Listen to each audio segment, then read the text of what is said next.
कि मैं फैसला खुद कर सकता हूँ। कहते मैंने एक दिन आके ना घर पे बस्ता फेंक दिया। मैंने कहा माँ बहुत हो गया, अब मैं नहीं पढ़ सकता। मेरी माँ ने कहा लाल हो क्या गया? कहा माँ वही ताना जो बचपन से लेके आज तक मेरा पीछा नहीं छोड़ रहा है। ए माँ आज भी स्कूल जाता हूँ ना, लोग कहानी का बेटा कह के आवाज देते। माँ बता मैं नहीं पढ़ना चाहता। माँ ने कहा बेटे कोई तो सूरत होगी जो तू पढ़ ले। बेटे पढ़ाई आधी से ज्यादा हो गई है, जिंदगी तबाह बर्बाद न कर। बच्चे ने कहा एक शर्त है। कहा क्या? माँ जब वो कहती ना माँ ने हाँ कह दिया था तो एक नौजवान, अब तो बूढ़ा हो गया होगा, उसने ऐलान निकाला जुनैद भाई अखबार में, जिससे मां ना पाली जाती हो वो मुझे दे जाए, जिससे अपनी मां ना पाली जाती हो वो मुझे दे जाए। तो लोगों ने वो ऐलान पढ़ा और हैरत हुई। कहा आज लोगों से अपनी मां नहीं पलती, ये ऐलान कर रहा है जिससे मां नहीं पाली जाती हो मैं दे जाए। इंटरव्यू के लिए लोग गए कि भाई इस दौर में जब लोगों से अपनी मां नहीं पलती, तू ऐलान करके दूसरों की मां मंगा रहा है। उसने कहा एक कहानी है, इसमें एक राज है।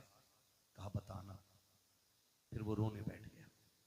तवज्जो कीजिएगा। अब उसने जो रोना शुरू किया और अपनी बात बताई, उसने कहा जी मैं छोटा था, मैंने होश संभाला ना तो मैंने देखा मेरी मां की एक आंख नहीं थी। क्या नहीं थी? जिसकी आंख ना हो उसे क्या कहते हैं?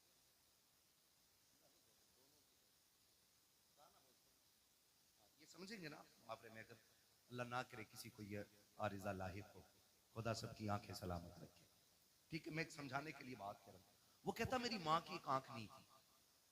कहते मैं जब घर तरह रहता था तो कोई प्रॉब्लम नहीं, मेरी माँ ने एक अच्छे स्कूल में मेरा एडमिशन करा दिया। और इको कम करो भाई इसका थोड़ा सा।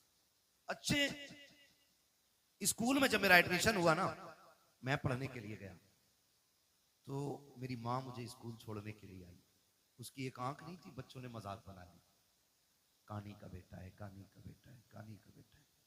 कहते मैंने आके बस्ता फेंक दिया। मैंने कहा माँ नहीं पढ़ना मुझे।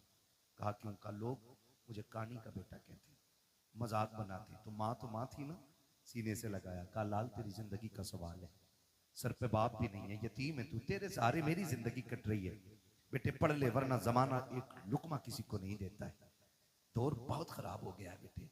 माँ ने समझाया। कहता फिर माँ ने मेरा एडमिशन करा दिया। कहा मैं पढ़ता रहा यहाँ तक कि मैं होशियार हो गया। जब होशियार हुआ तो फिर मेरे पीछे तो ये ताना पड़ा था, ये इल्जाम मेरे सर पे था कि मैं कहानी का बेटा हूँ। का जब मैं समझदार हो गया ना, मैं मजबूत हो गया, मुझे लगा कि मैं फैसला खुद कर सकता हूँ। कहते मैंने एक दिन आके ना घर पे बस्ता फेंक दिया। मैंने कहा माँ बहुत हो गया, अब मैं नहीं पढ़ सकता। मेरी माँ ने कहा लाल हो क्या गया? कहा माँ वही ताना जो बचपन से लेके आज तक मेरा पीछा नहीं छोड़ रहा है। ए माँ आज भी स्कूल जाता हूँ ना, लोग कहानी का बेटा कह के आवाज देते। माँ बता मैं नहीं पढ़ना चाहता। माँ ने कहा बेटे कोई तो सूरत होगी जो तू पढ़ ले। बेटे पढ़ाई आधी से ज्यादा हो गई है, जिंदगी तबाह बर्बाद न कर। बच्चे ने कहा एक शर्त है। कहा क्या? कहा तू मुझे छोड़ के चली जा या मैं तुझे छोड़ के चला जाता हूँ, तुझसे आज के बाद मेरा कोई रिश्ता नहीं रहेगा। अगर यह शर्त मंजूर है तब मैं पढ़ने के लिए जाऊंगा। जब इतनी बात बेटे ने कही है, खुदा की कसम हजारों बिजलियां माँ के कलेजे पे गिर गई थी। कौन सा दर्द था जो आज माँ को याद नहीं आ रहा था? कौन सा एहसास था जिसने आज मां को रुलाया नहीं था? जब बेटे ने इतना कहा कि इस शर्त पे पढ़ाई होगी कि तुझसे मेरा कोई रिश्ता न की। माँ तो माँ होती है, तू बीवी को लेके उड़ के जाके कहता है मेरी माँ ने इजाजत दी है, तूने तो कुछ भी नहीं मांगा जो इसने मांग लिया था। इसने कहा आज के बाद तेरा मेरा कोई रिश्ता न की है। नौजवान कहता मेरी माँ ने कहा ठीक है शहजादे, आज के बाद तेरा मेरा कोई रिश्ता न की। उसने कहा माँ कोई पूछे भी तो बताना मत मैं तेरा बेटा हूँ, और ना मैं कहूंगा तू मेरी माँ है। माँ ने अपनी आंखों में आंसू लिए, बेटे से जुदाई बर्दाश्त कर ली। वक्त बदलता गया, बेटा पढ़ता चला गया। फिर अल्लाह ने अच्छी नौकरी दी, शादी भी हो गई, अच्छी दुल्हन मिल जाती है। अल्लाह ने इसको एक बेटा अता किया।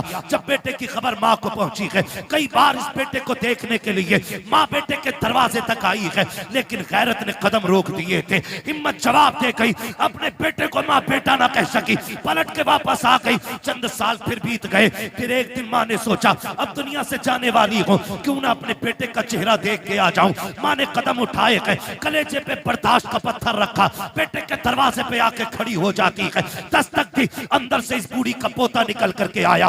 उसने कहा क्या बात है, कहा मुझे इस घर के मालिक से मिलना है। बच्चे ने अंदर जाके कहा अब्बा जी कोई औरत आई है, उसकी एक आंख नहीं है, आपसे मिलना चाहती है। जब इतनी बात सुनी है उसने कहा उससे जाके कह दो मैं घर पे नहीं हूँ। जब बच्चा पलट के आके कहता है मेरा बाप घर पे नहीं है, अल्लाह अकबर, माँ ने आंखों में आंसू भर के बच्चे से कहा था बेटे तू कौन है उसका, कहा मैं उसका शहजादा हूँ। माँ बेसाख्ता होकर के अपने पोते को सीने से लगा लेती है।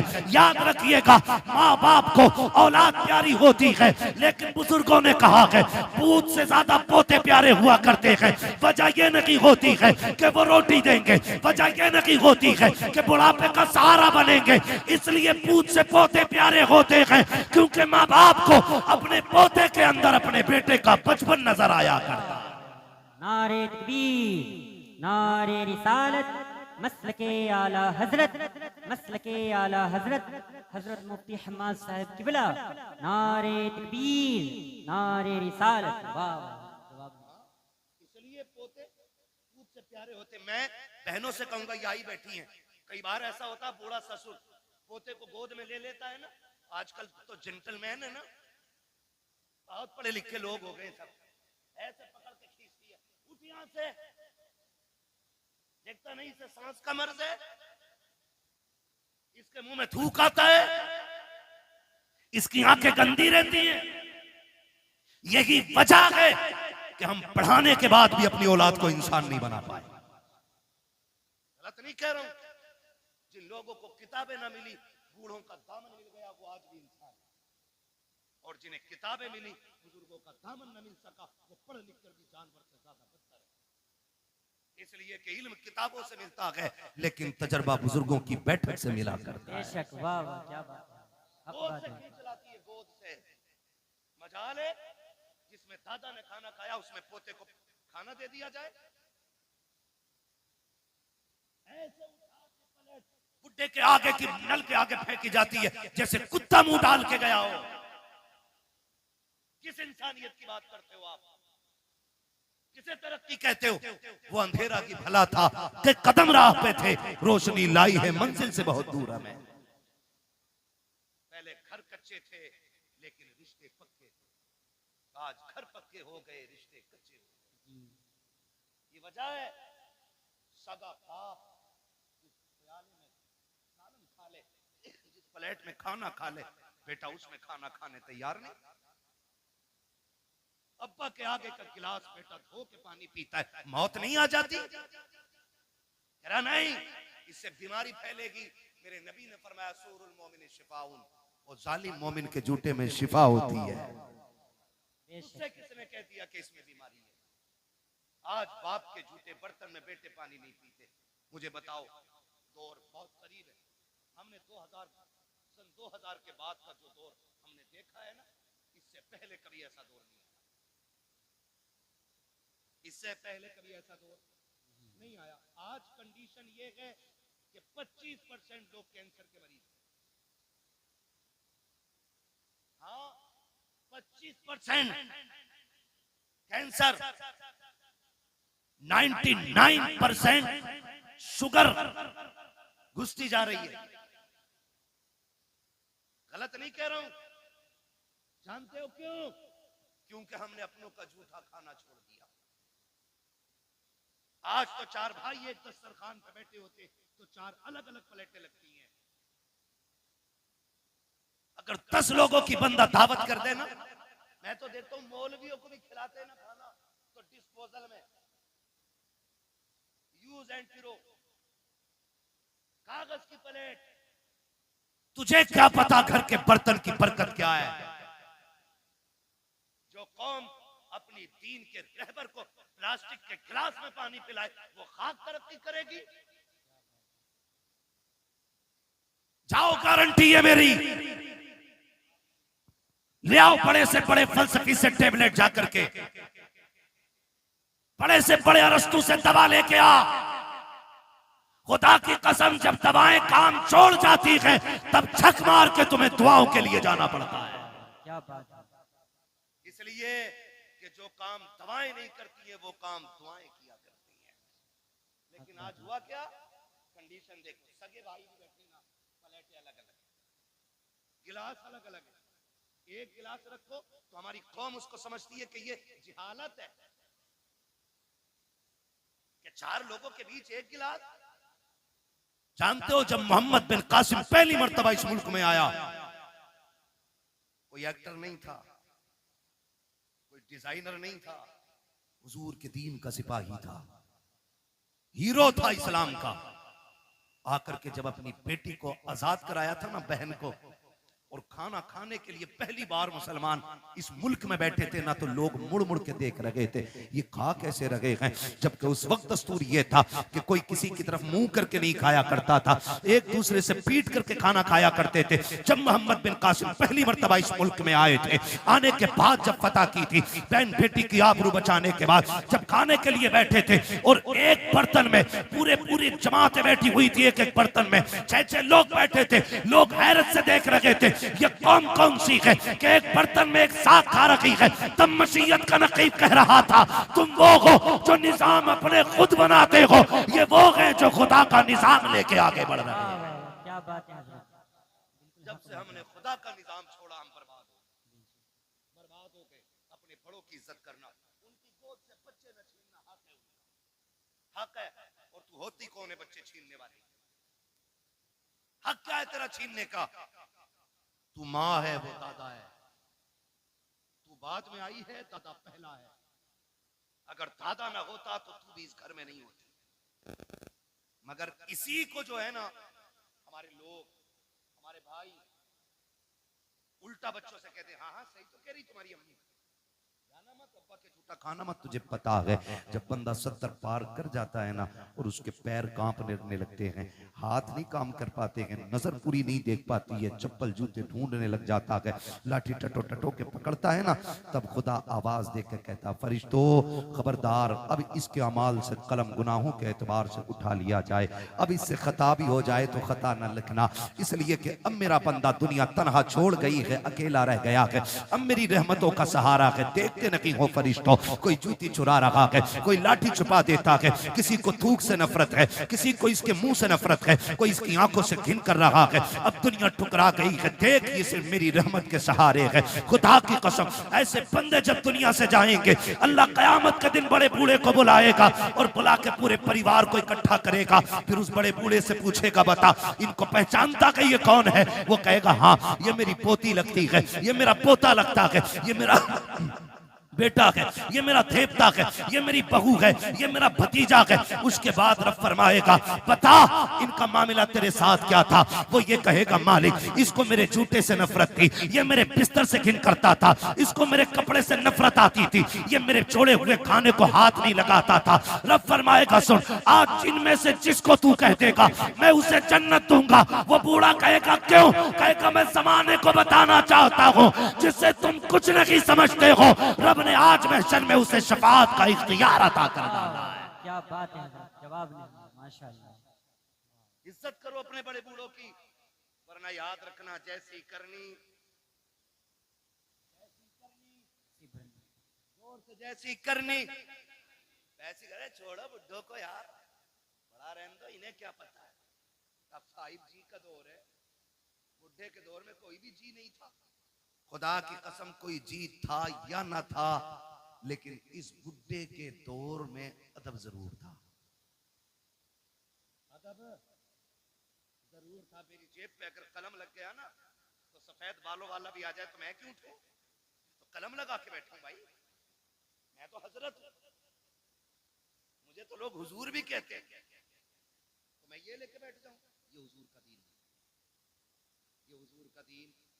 मिटा दे अपनी हस्ती को अगर कुछ मर्तबा चाहे, कि दाना खाक में मिलकर गुले गुलजार बनता है। जिन्हें झुकना नहीं आता उन्हें उठना वही जानते हैं जो झुकना जानते हैं। मौलाए कायनात शेर खुदा फरमाते हैं, अगर तवाज़ु और इंकिसारी की वजह से किसी की इज्जत कम हो जाए तो कयामत में मेरा गरेबान पकड़ लेना। झुकने वाले लोग कभी छोटे नहीं होते। तूफान आता है, हवा तेज चलती है, तो जो हवा के साथ कभी कभी झुक जाते हैं वो कभी उखड़ते हैं, जो अकड़े रहते हैं वो जो अकड़ जाते हैं वो जोर से वो अकड़ जाते हैं। हमारे हिस्से की बोल ना पाए, जो उम्मीद है वही बैठा होगा जिसमें दम होगा। जो अकड़ जाते हैं वो उकड़ जाते हैं। तो मैं क्या बात अर्ज कर रहा था आपसे, उसने भाई ये टंटना मंटना ना करो यार, बोलने तो थोड़ी सी तवज्जो है ना सारे लोग। बच्चे ने क्या कहा कि अब्बा घर पे नहीं है, उसने लिपटा लिया सीने से, बच्चा छुटा के भागा, मां चली गई। मां कुछ दिन की मेहमान थी, जब बीमार हुई, तबीयत खराब होने लगी ना, उसने कलम लिया, एक तहरीर लिखी, तय की, पड़ोसन को बुलाया, कहा मेरा इंतकाल हो जाए ना, वो जो सेठ साहब रहते हैं ना फलां गली में, उनका मकान है, मेरे इंतकाल के बाद ये मेरा कागज उन तक पहुंचाते हैं, लेकिन याद रखना इसे खोल के ना देखना, ये मेरी अमानत है, इसे खोल के ना देखना, ये मेरी अमानत है। इतना कह के उसने दिया, कुछ दिन गुजरे कि उसका इंतकाल हो गया, मां मर गई। कुछ दिन के बाद उस औरत को ख्याल आया, ये जो बूढ़ी गई है ना, इसने कागज भी तो दिया था जो फला अमीर के घर जाके देना था। उसने वो कागज लिया, लेकर के दरवाजे पे गई, अल्लाह अकबर, दस्तक दी, आवाज आई, बच्चा निकल के आया। फिर वही बच्चा कौन है, कहा कि जाओ तुम्हारे बाप से मिलना है, उनको भेजो। कहा, उसने पूछा कौन है, कहा औरत है। कहा आंखें कैसी, कहा आंखें तो सलामत है। उसने कहा फिर मेरी माँ तो नहीं होगी। ये सोच के दरवाजे पे आया, देखा एक अजनबी औरत को खड़े देखा। खातून कैसे आना हुआ, कोई जरूरत कुछ लेने आई हो? कहा नहीं। कहा फिर? कहा ये मेरे पास तेरी अमानत रखी हुई है। कहा मेरी अमानत? कहा हाँ। उसने जैसी वो कागज लिया और उसके लिफाफे को देखा ना, उसने उसमें माँ का नाम पढ़ा हुआ था। बस लेके अंदर आया, उसको लेके खोल के बैठ गया। जब उसने खत खोल करके पढ़ना शुरू किया ना, अजीब कहानी थी, चीखें निकल जाती। उसने लिखा जो पढ़ा है, माँ ने लिखा था, मेरे शहजादे मैं तुझसे कई बार मिलने की कोशिश की, लेकिन तूने मिलना नहीं चाहा। मेरे बेटे, मैं तेरी बुलंदी और तेरी तरक्की के लिए तुझसे दूरी बर्दाश्त करके वक्त गुजारती रही। बेटे मैं शिकवा कोई नहीं कर रही हूँ, शिकायत कोई नहीं, मेरी तो कट गई जैसी भी कटनी थी, लेकिन बेटे एक दर्द मेरे सीने में था, एक एहसास था। बेटे जब तेरे बाप का इंतकाल हुआ, तू मेरी गोद में था, दुनिया ने मुझसे कहा था निकाह कर ले, जवान है, मगर मैं तेरी जिंदगी के लिए मैंने अपनी हसरतों को कुर्बान कर दिया, अपनी जवानी मैंने तेरे लिए लुटा दी। मैंने तेरे होते हुए किसी से निकाह को गवारा नहीं किया। मैं ये सोचती रही शायद कोई और आएगा, मेरे बेटे को इज्जत नहीं दे पाएगा। मैं तेरी इज्जत की खातिर बेटे जवानी कुर्बान कर चुकी, मेरी जिंदगी लग गई तेरे नाम। लेकिन बेटे दर्द उस दिन हुआ था जिस दिन तूने मुझसे ये कहा था, अम्मा मैं तुझे छोड़ के जाना चाहता हूँ। उसमें लिखा था मेरे बेटे, उतना दर्द तो तेरे बाप के इंतकाल पे भी नहीं हुआ था जितना दर्द तेरी जुदाई से मुझको हुआ था। ए मेरे बेटे बड़ी हसरतें मैंने तेरे साथ पाली थी, लेकिन तूने सारी हसरतों को 2 मिनटों में खाक में मिला के रख दिया था। मेरे बेटे तू मुझे छोड़ के चला गया, तेरी नाराजगी की वजह सिर्फ इतनी थी कि मेरी एक आंख नहीं थी और लोग तुझे कानी का बेटा कहते थे। कहा बेटे आज इस रात से पर्दा हटा रखी हूं, जिस आंख की वजह से तू मुझे छोड़ के गया है, आज इस आंख की कहानी भी सुन ले। उसमें लिखा था मेरे बेटे मेरे शहजादे कान खोल के सुन, तेरे बाप का इंतकाल हो चुका था, तू मेरी गोद में आ गया था, मुझे घर के काम भी करने थे, तुझको भी संभालना रहता था। एक दिन मुझे पानी लाना था या कोई काम था, मैं तुझे पालने में बैठा के चली गई। मैं काम से गई, लेकिन इत्तेफाक ये कि तू जिस पालने में लेटा हुआ था, उस पालने के नीचे कील पड़ी हुई थी। अचानक तूने उछाल मारी और पालने से नीचे आ गया। बेटे मैं तो काम में थी, न जाने वो कौन सी मनहूस घड़ी थी जो तेरी आंख में कील लगी। मैंने तेरी चीख सुनी, दौड़ के आ गई। बेटे मैंने तेरी आंख में कील देखी, मैं बेकरार होकर डॉक्टर के पास लेकर के गई। मैंने डॉक्टर से जाके कहा था, डॉक्टर मेरे बेटे की आंख में चोट लग गई है। उसने जब कील देखी मुझसे कहा, अफसोस तेरा बेटा जिंदगी में कभी देख नहीं पाएगा। उसने कहा बेटे मैं तेरी माँ थी, कैसे गवारा कर पाती, कैसे बर्दाश्त कर पाती। मैंने कहा डॉक्टर जो भी कीमत लगे दी जाएगी, जो भी कहोगे दिया जाएगा, मेरे बेटे की आंख ठीक कर दी जाए। इसलिए कभी बचपना के इसने देखा कि क्या है। डॉक्टर ने कहा था आंख तो हम दे देंगे, लेकिन उस आंख के बदले में आंख देनी पड़ेगी। जैसी इतनी बात सुनी है, उसने कहा बेवजह बेवा हूँ, बेसहारा हूँ। कौन है जो आंख देगा? उसने खुद फैसला किया।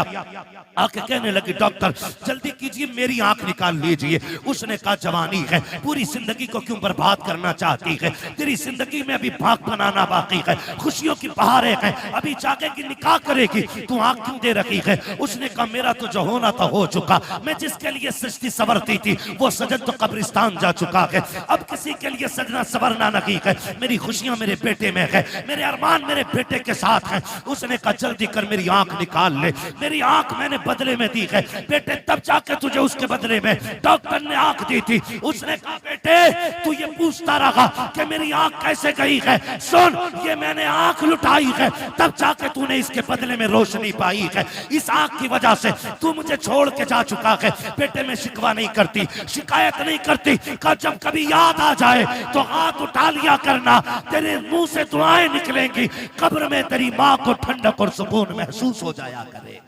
नारे तकबीर, नारे रिसालत, मकामे वालिदैन, मकामे वालिदैन, मुफ्ती हम्माद साहिब किबला, नारे तकबीर, नारे रिसालत। जवाब नहीं है। अल्लाह अकबर। उसने कहा मैंने तेरे लिए आंख दी थी। तो मैं ये कहता हूँ खुदा अगर तुम दुबई मुंबई जा रहे हो बीवी लेके, तुम कैसे कह देते हो कि माँ ने हाँ कह दी थी? हाँ, वो तो कह ही देगी, इसलिए कि उसके नजदीक बेटे से ज्यादा कुछ भी प्यारा नहीं। माँ को बेटे से ज्यादा कुछ भी प्यारा नहीं है। और मैं तो खुल के कहता हूँ, हम लोग भी शादीशुदा हैं, शुक्र है अल्लाह का, ये भी उलमा भी शादीशुदा हैं, जो हैं वो जानते हैं कभी माँ बहू से नफरत नहीं करती। माँ कभी बहू से नफरत, आप कहेंगे जब नहीं करती तो लड़ती किससे? तो एक सीधी सी बात है, वो उन ऐबों से लड़ती है जो उसके अंदर नहीं है। आप कहेंगे वो कौन से ऐब है? मैंने कहा सुन बेटा, जब भी आया लड़के आया या थक के आया, माँ ने भूखा नहीं सोने दिया। और जब ये मजदूरी करके आता है और अपनी औरत गाली दे के उसको भूखा सुला देती है ना, तो फिर माँ गवारा नहीं करती। जब बेटा थक के आता और औरत मुंह बिगाड़ के देख के कहती है आ गई ये तुनार लेके, मेरा शादी का सूट किधर है? फिर वो जो थक के लोगों की गालियां खा के आया है टूट जाता है। शोहर तब बूढ़ा नहीं होता जब 60 ईंटें कमर पे रख के ऊपर चढ़ता है, वो तब बूढ़ा हो जाता है जब 400 रुपए लेके घर में जाता है और अपनी बीवी चेहरा बिगाड़ के बात करती है, वो तब बूढ़ा हो जाता है। मैं बहनों से गुजारिश करूंगा, तुम्हें खुदा का वास्ता, तुम्हारा शोहर तुम्हारी दुनिया भी है और तुम्हारी आखिरत भी है। कभी अपने शोहर के साथ सख्त लहजे में बात न करना। जाओ बरेली शरीफ दारुल इफ्ता चला जाओ, चले जाओ, पूरी दुनिया का मरकजी दारुल इफ्ता हमारा बरेली शरीफ, जाके देखो सबसे ज्यादा सवालात आज तलाक के मसले पर होते हैं। हमने 2 साल बैठ करके वहां पे कलम चलाया है, सबसे ज्यादा सवालात तलाक के आते हैं, सबसे ज्यादा। क्यों ये तलाक है? और छूटते ही बहू क्या कहती है, अम्मा ने कुछ करा दिया बेटे को। ये जुमला होता है, अम्मा ने कुछ करा दिया बेटे को। अम्मा पढ़ा रही है, मेरी बहन मुझे बता तो सही ये तेरे जुमले कहां तक सही कहां तक गलत है, ये तुझे पता होगा, लेकिन मैं तो इतना जानता हूं, जैसे बेटा 18 साल का हुआ था, माँ ने 4 लोगों में बैठ के कहना शुरू कर दिया था, बेटा जवान हो गया है, चांद सी दुल्हन लेके आनी है, मुझे गुलाब का फूल लेकर के आना है। जो तुझे गुलाब का फूल कहती रही, पूरी जिंदगी चांद चांद कह के आवाज देती रही, आज वो तुझसे नफरत क्यों कर रही है? नहीं से तुझसे नफरत नहीं है। जब शाम को बेटा आके भूखा सोता है, ये माँ को गवारा नहीं होता है। जब सुबह को उठ के बेटा भूखा जाता है, ये माँ को गवारा नहीं होता है। अगर ये चाहती हो तुम्हारा घर जन्नत की तरह रखे, खुदा की कसम तुम अपने अंदर माँ वाली आदतें पैदा कर लो। माँ तो वो चीज होती है, तू उसके बेटे की खिदमत कर, माँ तुझे अपने मुंह का निकाल के खिलाना शुरू कर डाले। क्या बात है, बेशक। गलती आया शोहर थक के, कह रही मैं ना लूंगी 400 वाला जोड़ा, ले वही देख जुनैद हफीज जी की बहू ने पहना। और भाई जुनैद हफीज जी का अपना मसला है, मेरा अपना मसला है, इनका अपना मामला है, होड़ किसकी? मैं तो खुल के कहता हूँ मेरी बहन कनीज़े फातिमा ज़हरा बन, अगर तेरे शोहर की हैसियत नहीं नई जोड़ा पहनाने की, पुराने पे पैबंद लगा के मर। कसम खा के कहता हूँ कनीज़े फातिमा ज़हरा बन के मर जा, आखिरी तख्ता लगने से पहले ज़हरा के बाबा तेरी कब्र में तशरीफ ले आए। आज जरूरत है घर बेहतर किए जाए, घर बेहतर किए जाए। आज घर घर की कहानी झगड़े, घर घर की कहानी। किसी को अम्मा बोझ लगती है, किसी को अब्बा बोझ लगता है, किसी को माँ की रोटी हजम नहीं होती, तो किसी को बाप के 2 लुक़मे भारी लगते। मुझे एक बात याद आ रही है, मैंने एक जुमला बोला था, जैसी करनी, खत्म कर लूं तकरीर तो फिर बोले ना जैसी करनी। मुझे मालूम है मेरे जुमले सख्त होते हैं, क्योंकि मैं फ्री में जन्नत नहीं बांटता। मुझे पता है जन्नत कितनी मुश्किल है, जन्नत इतनी मुश्किल है। मेरे इमाम ने कहा था, पार जाना है नहीं मिलती नाव, जोर पर धार है क्या होना है, चुप के लोगों से किए जिसके गुनाह, वो खबरदार है क्या होना है। मुझे पता है जन्नत कितनी मुश्किल है, इसलिए खुदारा जज्बात से निकल के अब हमें अमल के मैदान में आना पड़ेगा, अमल के मैदान में आना पड़ेगा। अल्लामा रूमी ने मसनवी शरीफ में एक बात तहरीर फरमाई, बड़ी अजीब बात, तवज्जो है, कहते हैं जरा या रसूल अल्लाह, या रसूल अल्लाह। हाँ, बस 10 मिनट में इंशाल्लाह बात पूरी करने लगा हूँ। 1 घंटा होने वाला है, 4 मिनट बाद 1 घंटा पूरा। अल्लाह आपको सलामत रखे। मैं कोशिश कर रहा हूँ कि 4 मिनट से ऊपर थोड़ा सा चला जाए, 5 मिनट ज्यादा हो जाएंगे, लेकिन मैं बात बताना चाहता हूँ, खुदा करे ये बात दिल में उतर जाए। मैंने एक जुमला बोला था, जैसी करनी वैसी भरनी। अल्लामा रूम मसनवी शरीफ में तहरीर फरमाते हैं, एक बीवी ने अपने शोहर से शिकायत की, उसने कहा कि तुम्हारे बाप की खांसी सोने नहीं देती। ए बेटे तवज्जो कर थोड़ा सा, मालूम है ठंड ज्यादा हो रही है। उसने शिकायत की कि तुम्हारे बाप की खांसी ना बर्दाश्त नहीं होती। उसने कहा तुम तो मेरे जिगर का टुकड़ा हो, तुम्हारे लिए बाप क्या, मैं कुछ भी छोड़ सकता हूं। उसने बाप को उठाया, अगले दिन बिस्तर उठा के वहां डाला, बाप का बिस्तर जहां जानवर बनते थे। मसनवी शरीफ में अल्लामा रूमी ने लिखा है, वहां डाला जहां जानवर बनते थे। कहने लगा अब्बा आज के बाद यहीं रहना है। बाप था, उसने कहा ठीक है जी मंजूर है। तो बच्चे, उसने एक पुराना सा कंबल उठा के लाया घर से और पुराना कंबल बाप के ऊपर डाल दिया। आज भी जाओ घर चेक करो, ये जो बाहर निकल के फतवेबाजी करते हैं ना, और बाहर निकल के दीन बांटते घूम रहे हैं, जो तनकीदें करते हैं ना चौक में खड़े होकर इमामों पे और मौलवियों पे, जाके देखो अपना आप तो रेशमी कंबल में सो रहा होगा और अपने बाप के पास कोई रजाई होगा जिसमें चांद साफ नजर आ जाए। ये कंडीशन है, अमल से बिल्कुल खाली है। ये लगता है कि बस ये बोलना जो है ना यही जन्नत ले जाएगा। अमल मजबूत कीजिएगा, हम सबको अमल मजबूत करना है। अल्लामा रूमी लिखते हैं, उसने पुराना सा कंबल बाप के ऊपर डाला और साथ में उसका अपना बेटा भी गया। हाथ पकड़ के पलटाना, बेटे ने बाप पलट के दादा को देखा, कुछ याद आया उसे, उसने बाप से हाथ छुटाया और दादा की तरफ गया। जो कंबल दादा के कंधे पे रखा था ना वो उतारा, उतारने के बाद पैर के नीचे रखा, उसके 2 टुकड़े करके आधा दादा के कंधे पे डाला, आधा अपने। अब्बा चूंकि नौकरी वाला था, पैसे वाला था, अब्बा ने कहा ये क्या बदतमीजी है, तेरे लिए मखमली लिबास है, अच्छे बिस्तर है, तू ये क्यों लिए जा रहा है। उसने कहा देखा ना भैया, मैंने कहा क्या, कहा दादा बूढ़े हो गए तो आपने पुराना कंबल इनको दिया, मैं हिसाब लगा रहा हूँ कल आप बूढ़े होंगे, जैसे आपने दादा को यहाँ ला के डाला मैं कल आपको यहाँ लेके आऊंगा। तो उसने कहा शायद कल पुराना कंबल ना हो। उसने कहा आधा फाड़ के लेके जा रहा हूँ, आधा दादा का है और आधा आपका है। इतना सुना ना उसकी चीख निकल गई। उसने कहा सच है, जैसी करनी वैसी, जैसी करनी वैसी।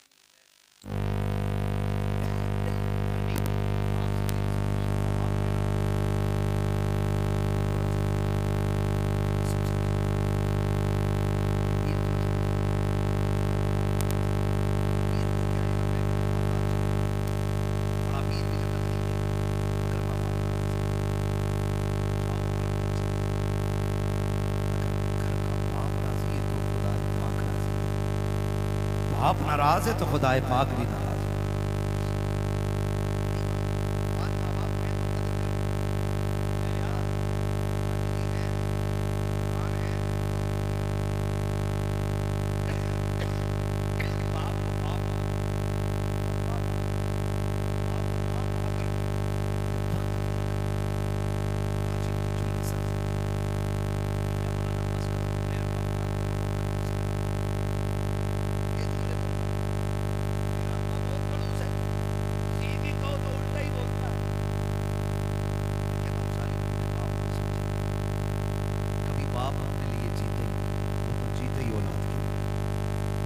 दिन समझोगे जिस दिन तुम्हारे पास बैठे होंगे और तुम्हारा बेटा उन्हें पकड़ के कहेगा ना, अब्बा मुझे ऐसे जूते चाहिए जैसे फलाना है, और तुम्हारी जेब में कोड़ी नहीं होगी ना, तब तुम्हें अपने बाप की परवरिश का जो दौर है ना वो याद आएगा।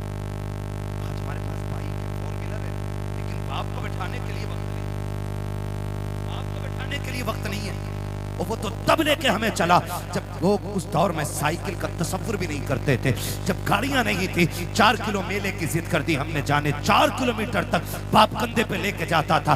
एक बार रास्ते में उसने नहीं कहा बेटे मैं थक गया हूं, थोड़ी देर चल ले। उसने कंधे तो बदले गए लेकिन पैर नहीं बदले थे। उसने कंधा बदला गए लेकिन हक नहीं बदला था। वो तुझे लेके चलता रहा, जितने कांटे लगे अपने लिए उसने, जितनी मुसीबतें आई खुद संभाली उसने। आज उस बाप को 10 रुपए की दवा की जरूरत होती है, बेटा पर्चा पकड़ के कहता है किस डॉक्टर ने लिखी है दवा, इतनी महंगी दवा कौन देता है। खुदा की कसम खा के कहता हूँ लोग बातें करते हैं, अब खून जाम हो जाता है, बूढ़ा हो गया है बाप, हार्ट अटैक से मर गया। और मैं तो खुल के कहता हूँ बाप का खून कल भी गर्म था, आज भी गर्म है, आखिरी सांस तक गर्म रहता है। इसको ठंडे ने नहीं मारा है, इसको खून के चमने ने, ब्लड प्रेशर ने नहीं मारा, इसको औलाद की तानों ने मार दिया है। जब कहेंगे कैसे, तो सुन प्यारे, आज सर्दी का मौसम आ गया है, खांसी उखड़ के आएगी। जो खांसी बाप को पिछले साल हुई थी वो इस साल भी होगी। वो डरते डरते तकिए के नीचे से गिलाफ में से एक कागज का टुकड़ा निकालता है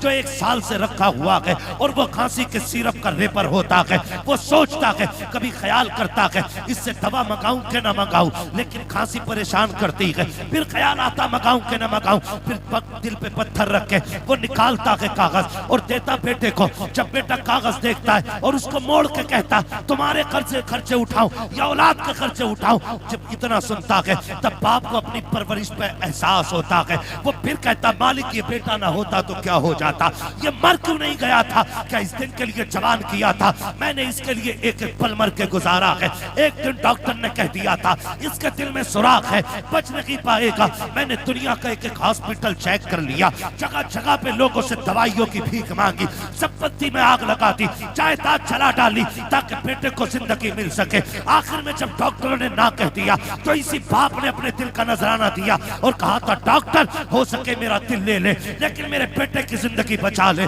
खुदा का करना ऐसा हुआ, बाप का ये 2 जुमले बेटे की जिंदगी के काम आ गए, बेटा बच गया।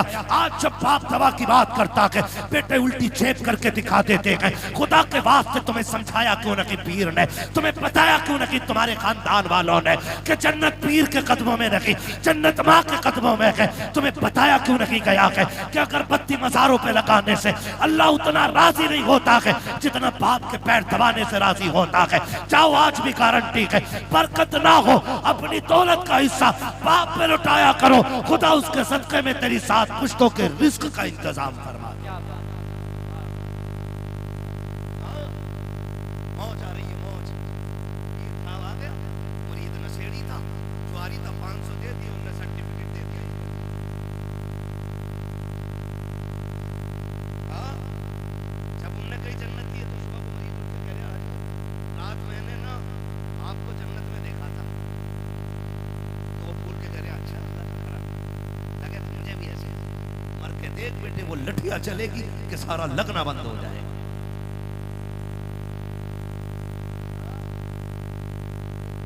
तो मुरीदों ने सुना बोला भाई, कहते इससे हजूर की कब्र से बरकतें निकलेंगी। हजूर ही कहते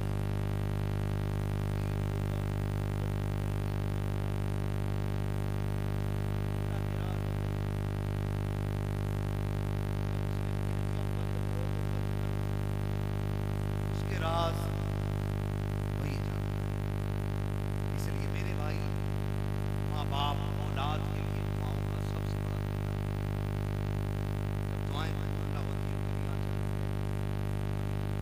मैं तो सब खा के कहता हूँ ये जानता हूँ, सफर करने वाली कौन जानती है, वो अलग बात है। मैं 2 आदमी होते, मेरा नंबर ही ना लो लास्ट में, मैं कभी 3 बजे तक ताज़िया बना दिया जाता है, कभी 4 बजे तक बना दिया जाता है ना। शुक्र है अल्लाह का, फिर लोग भी सामने वाले अच्छे। और मेरा मिजाज ये है कि 10,000 का मजमा ना हो, 4 हो मगर मुस्तफ़ा के वफादार हो। मैं जानता हूँ इतनी रात तक कोई लंगर के लिए तो नहीं बैठा होगा, इतनी रात तक कोई बिरयानी के लिए तो नहीं बैठा होगा, आपको आखिर तक बैठा रखा है। वही तो मसला है ना, वही तो बात अच्छी लगी आपकी, जो अभी तक आपको बैठा रखा है। तो हम लोग सफर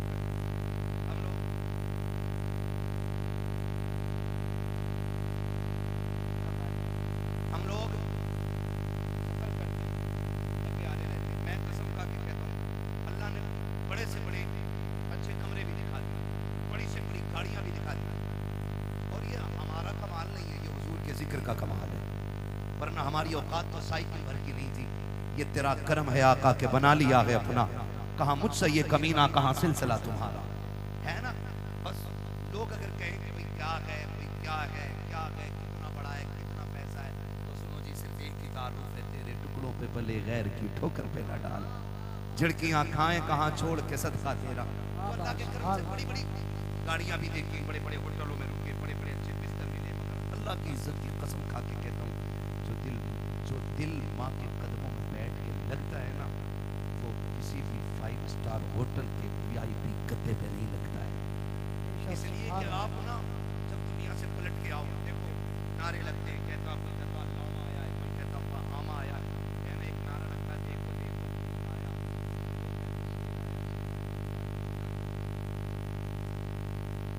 ये चीज़ अच्छी नहीं है, हम शेर वेर नहीं, हमें तो सिर्फ हुजूर का गुलाम कहो, इससे अच्छा कोई नारा हमारे लिए नहीं है ना। सिर्फ उनके नौकर कहना है, इससे बड़ी कोई हमारे लिए इज्जत की बात ही नहीं हो सकती, इससे बड़ी कोई इज्जत की बात नहीं है। और तो बड़े बड़े नारे लगते हैं, बड़े बड़े नाम लेते हैं लोग, लेकिन जब माँ के कदमों में जाके बैठो ना, कोई पचपन पलट जाता है। तो दुनिया के झमेलों से निकल के जब माँ के कदमों में जाओ, सर में दर्द हो, कितना भी दर्द हो यार, दवाओं से न रुकता हूँ, कसम खा के कहता हूँ, माँ के पैरों में बैठ, उनसे चारपाई पर बैठा, गोद में सर रख कर माँ थोड़ी देर सर में तेल डाल दे, वो तेल के बहाने से हाथ डालती है, खुदा हाथ के बहाने से रहमतें उतार देता है। सुभान अल्लाह, सुभान लेकिन अब किधर गई ये बरकतें, किधर गई ये बरकतें। 6 घंटे 2 मिनट माँ के कदमों में बैठा करो, कसम खा के कहता हूं, मैं खुल के बात कर रहा हूं, अल्लाह करे ये बात आपकी समझ में आ जाए। ये वो अनमोल तोहफे मेरे भाई, अगर चले गए तो दोबारा नहीं आएंगे। ये बड़े तोहफे हैं, इनकी कदर कर लो, है ना। कभी माँ के साथ बैठे करो, खाना खाने में लोग चारों तरफ से लगता है क्या हो गया, माँ के हाथ से न चुकी चटनी पानी लगी रोटी से खा, अल्लाह उस चटनी की रोटी में मुर्ग मुसल्लम से ज्यादा जायके अता फरमा देता है। ये करो, और इसके लिए नसीब चाहिए, इसके लिए नसीब चाहिए, इसके लिए, इसलिए कि दौलत मेहनत से मिलती है, माँ बाप नसीबों से मिला करते, माँ बाप नसीबों से मिला करते हैं। इनकी कदर करें, इनकी इज्जत करें। जब दुआएं कबूल ना होती हो, इनके तलबों में जाके बैठे, फिर इनसे हाथ उठवाएं, हाथ इनके उठ जाएंगे, करम मदीने वाले का हो जाएगा। फरमाया गया, वक़ज़ा रब्बुका अल्ला ताबुदू इल्ला इय्याह व बिल वालिदैनि इहसाना, तुम्हारे रब ने फैसला फरमा दिया कि तुम्हें इबादत सिर्फ अल्लाह की करनी है, और इबादत के बाद जो सबसे पहला काम करना है वो माँ बाप के साथ हुस्न सलूक है। गोया मशीयत ये है रब की कि रात भर इबादत करो, सुबह मुंह बिगाड़ के माँ को देख लो, मैं तेरी सारी इबादत तेरे मुंह पे मार दूंगा। ईशा पढ़ के सो जा, उठ फजर के लिए मुस्कुरा के माँ को देख, फजर पढ़, या फजर पढ़ के माँ को देख, वो कहता मैं रब हूं, कलम मेरा है, हाकिम मैं, लिखने वाला मैं, तू सो के उठेगा, मैं तेरी पूरी रात इबादत में लिख डालूंगा।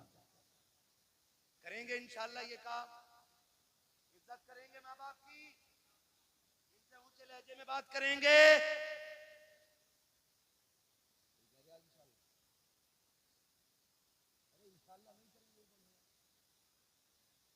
माँ बाप से ऊंचे लहजे में बात करेंगे। ठंडी आ गई है, खुद फटे कंबल में लेटना, माँ बाप को नया देना, कहना बद दुखों के दिन गए, अब सुखों के दिन आ गए।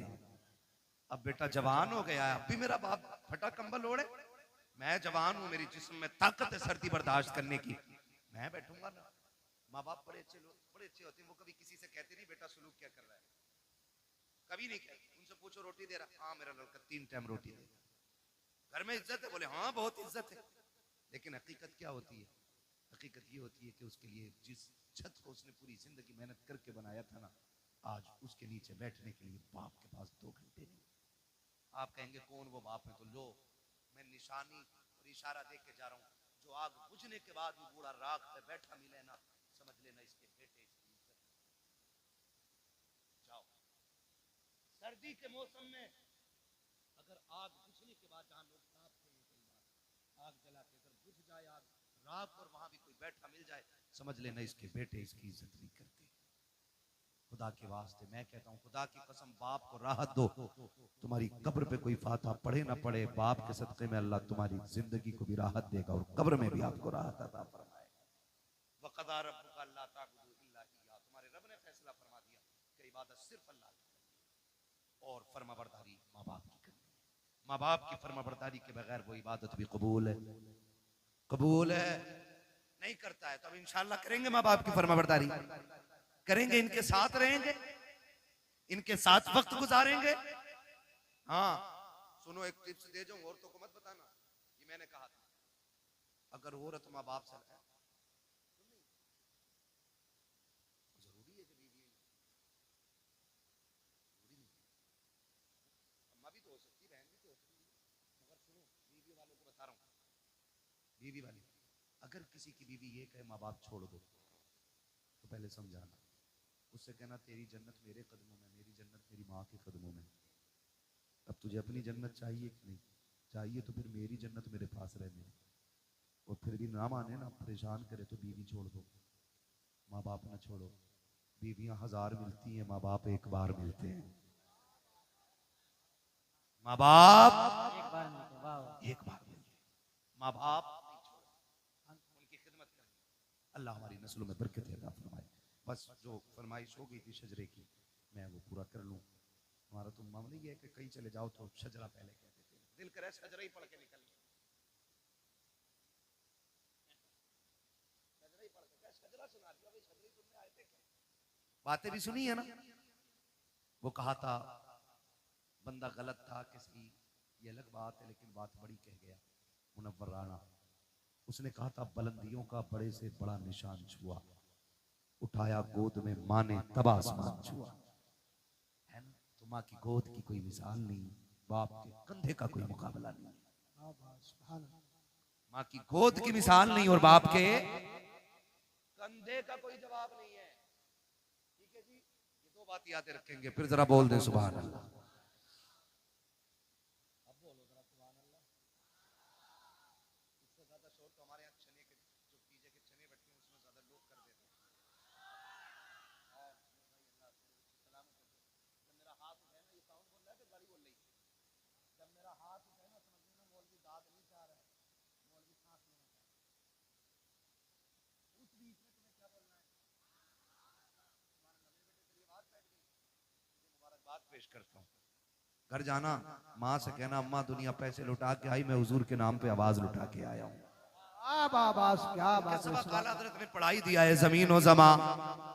अरे बरेली में बैठ के बात कर रहे हैं यार, बरेली में बैठ के बात कर रहे हैं। कल भी हमारा मरकज बरेली शरीफ था, आज भी मरकज बरेली शरीफ है, और कल भी हमारा मरकज बरेली रहेगा, बरेली रहेगा, बरेली रहेगा। रहेगा, है ना। अल्लाह आपको सलामत रखे। जमीन और जमा, मकीनो मका, चुनी नो चुना, बने दो जहां, तहन में जबा, बदन में है जहां, हम आए यहाँ उठे भी वहां, है ना। इस शेर का मतलब है सब कुछ हुजूर की। ठीक है, जो लोग खड़े हैं ना, घर जाना माँ के कदम चूमना, कहना अम्मा जी सबने बैठ के हुजूर की बातें सुनी, तुम्हारे दूध का कमाल तो हमने खड़े होकर हुजूर की बातें सुनी है। तो जो खड़े हैं अब ये बोल दें जरा सुभान अल्लाह। जो बैठे हैं ये जमींदार हैं, ठीक है, आप चौकीदार हो, समझ रहे हैं? तो चौकीदार का मतलब वो नहीं, वो वाला चौकीदार नहीं, हम तो थैला लेके निकल लेंगे। ये हुजूर के दीन के चौकीदार हैं। दो जहां में खातिन आले रसूलुल्लाह कर, हजरत आले रसूल मुक्तदा के वास्ते कादरी कर, कादरी रख, कादरियों में उठा कदर अब्दुल कादिर कुदरत नुमा के वास्ते। बस मैं चाहता हूं कि अब जरा जोर से बोलते हैं सारे लोग सुभान अल्लाह। मेरा हाथ उठे तो समझ जाना मौलवी सांस लेगा, कमेटी वाले हैं। हाँ जी, है ना। कोई बात नहीं, फजर भी यहीं पढ़ लेंगे आज इंशाल्लाह, जी जी है ना। गुलफाम भाई अजान पढ़ी गए, नमाज हम पढ़ा दें, जी जी तैयार है सारे लोग? जरा बोल दें सुभान अल्लाह। सुभान अल्लाह। हाँ, तो मैं कह रहा था अगर सुभान अल्लाह हल्की पड़ गई ना तो मौलवी नमाज जनाजा नहीं पढ़ा रहा है, जो तकबीरें पूरी करके हटेगा। जहां आपका साथ छूटा वहीं मेरा साथ छूटा, जी जी इसलिए आपको साथ देना है। सारे बोल दें जरा सुभान अल्लाह। ए भैया तेरा कंबल देख के मुझे डबल ठंड लग गई, बैठ जा यार, ठीक है, बोलते ही नहीं तो ठंड लगेगी ना, बोलो तो कुछ गरमाई आएगी। ये खामोश मिजाजी तुम्हें जीने नहीं देगी, इस दौर में जीना है तो कोहराम मचा दो, हाँ ना, ठीक है। तो जरा बगलों में से हाथ निकालें, जिन्होंने जैकेट में रखे हैं वो भी निकाल लें, और मेहरबानी करें नीचे किसी का हाथ ना रहे वरना चोर माना जाएगा। पता नहीं सबके हाथ ऊपर थे तो ये किधर डाले बैठा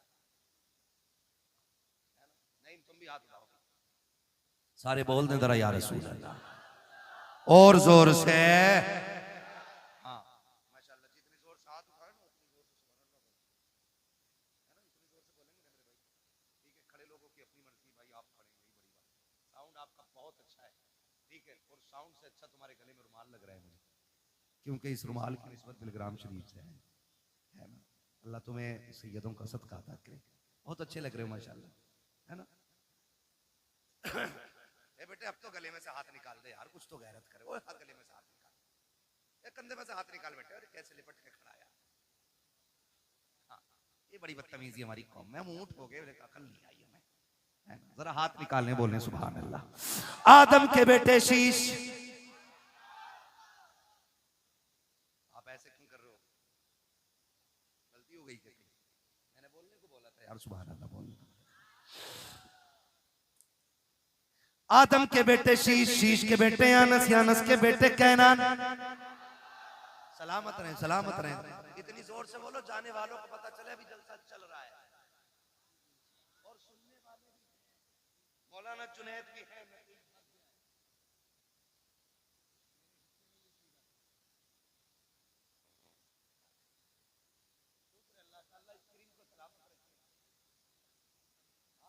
पूरी रात इसके लिए कम है, इस इश्क के लिए पूरी रात कम है।